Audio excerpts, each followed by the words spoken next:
ஆசிரியர்களுக்கும் வணக்கம். தற்பொழுது 1 முதல் 5 வகுப்புகளில் புதிதாக தங்கள் பள்ளியில் சேர்ந்துள்ள மாணவர்களுக்கு பேஸ்லைன் அசஸ்மெண்ட் டிஎன்ஏசிடி ஸ்கூல்ஸ் ஆப்பில் நாம் மேற்கொள்ள வேண்டும். அதனை எவ்வாறு மேற்கொள்வது என்பது குறித்து இந்த வீடியோவில் பார்க்கலாம். அதற்கு நீங்கள் உங்களுடைய மொபைலில் முதலாவதாக ப்ளே ஸ்டோரை ஓப்பன் செய்து நம்மளுடைய டிஎன்ஏசிடி ஸ்கூல்ஸ் ஆப்பை அப்டேட் பண்ணிக்கோங்க. நான் ஆல்ரெடி அப்டேட் பண்ணிட்டேன். ஸோ இங்கே ஓப்பன் கேட்குது.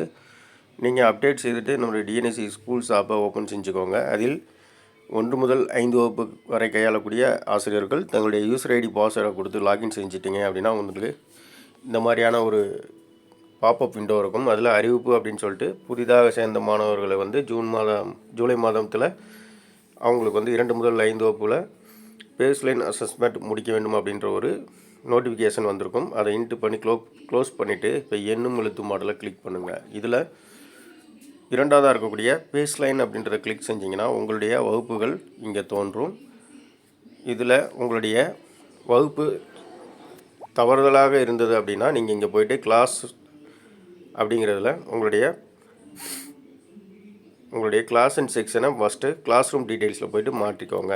ஸோ சப்போஸ் உங்களுடைய கிளாஸ் மாறி இருந்தது அப்படின்னா இங்கே இருக்கக்கூடிய இப்போ நீங்கள் எந்த கிளாஸ் எடுக்கிறீங்களோ அதை டிக் பண்ணிவிட்டு மற்ற கிளாஸை டிக்கை எடுத்து விட்ருங்க. ஸோ இதுதான் முதல்ல நீங்கள் செய்ய வேண்டியது.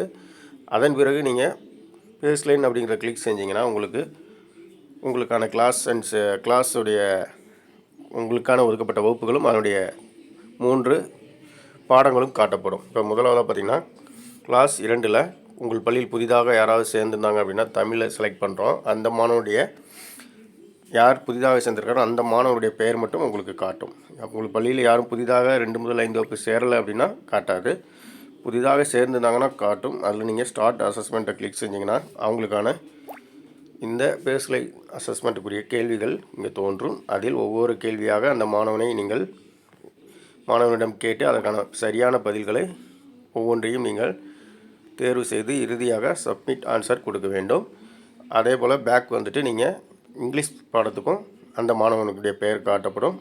அதில் நீங்கள் ஸ்டார்ட் அசஸ்மெண்ட் கொடுத்துட்டு அவனுடைய கேள்விகளை கேட்டு அதற்கான அவனுடைய ஆன்சரை நாம் இங்கே தேர்வு செய்ய வேண்டும்.